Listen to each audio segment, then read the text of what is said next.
Assalamualaikum warahmatullahi wabarakatuh. Saya Trisdayani Nurjamilah dari semester 2 WM10 STIE Wibawa Kartara Harja. Di sini saya akan sedikit membahas materi yang saya lihat dari video YouTube dosen saya yang ada pada laman Paujan MS Channel. Materi yang dibahas adalah akuntansi perusahaan jasa. Menurut yang saya baca, akuntansi perusahaan jasa adalah suatu bidang dalam akuntansi yang berkaitan dengan pengelolaan keuangan dan pencatatan transaksi keuangan yang terjadi dalam perusahaan jasa. Seperti dalam video, dijelaskan bahwa perusahaan jasa memiliki sifat abstrak yang artinya produk atau barang yang hampir tidak ada karena yang dijual adalah dalam bentuk penawaran ataupun penjualan pelayanan. Contohnya seperti jasa pengacara, dokter, dosen atau guru, wartawan, dan sebagainya. Selanjutnya, tentang akun yang digunakan dalam proses pencatatan perusahaan jasa. Akun yang ada dalam perusahaan jasa ada 5 macam, diantaranya harta, hutang, modal, pendapatan, dan biaya. Yang pertama ada harta, disebut juga aktiva atau aset.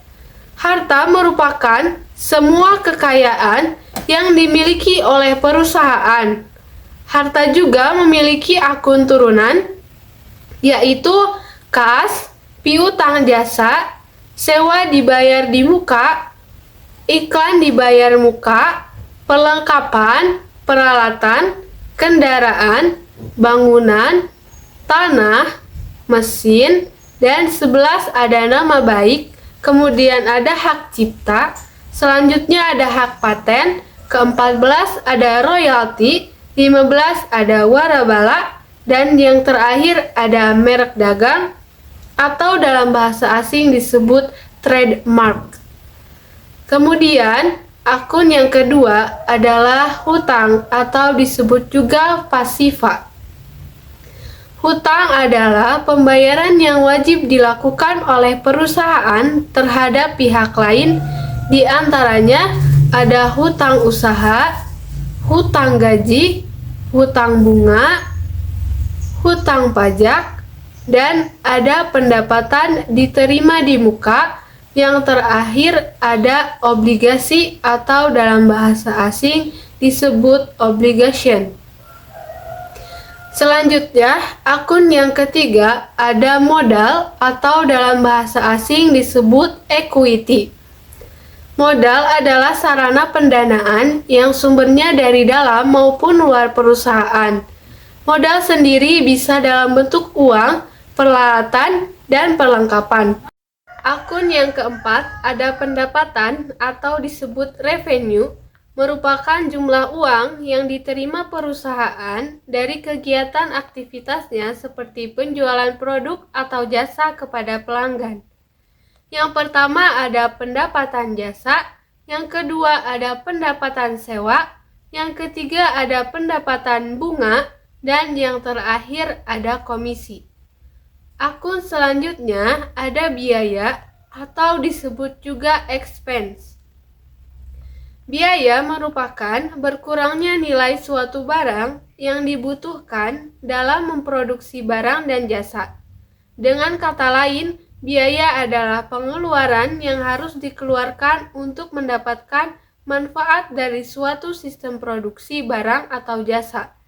Yang pertama ada biaya gaji, biaya sewa, biaya asuransi, biaya iklan, biaya perlengkapan, dan ada biaya penyusutan. Akan membahas tentang hukum debit kredit dari akun-akun yang telah disebutkan tadi, bahwa setiap transaksi harus dicatat dalam kolom debit maupun kredit yang bertujuan untuk memperoleh keseimbangan. Mulai dari harta, jika harta bertambah berarti dicatat di dalam debit, dan jika berkurang dicatat di kredit. Kemudian hutang, apabila bertambah maka dicatat di kredit, dan apabila berkurang dicatat di debit. Selanjutnya modal, Jika modal bertambah, maka dicatat di kredit, dan jika berkurang dicatat di debit. Yang keempat ada pendapatan. Apabila bertambah, maka dicatat di kredit, jika berkurang dicatat di debit. Yang terakhir biaya. Jika biaya bertambah, maka dicatat di debit, dan jika berkurang dicatat di kredit. Sekian video dari saya. Mohon maaf apabila ada kesalahan dan kurangnya mohon dimaklumi. Terima kasih. Wassalamualaikum warahmatullahi wabarakatuh.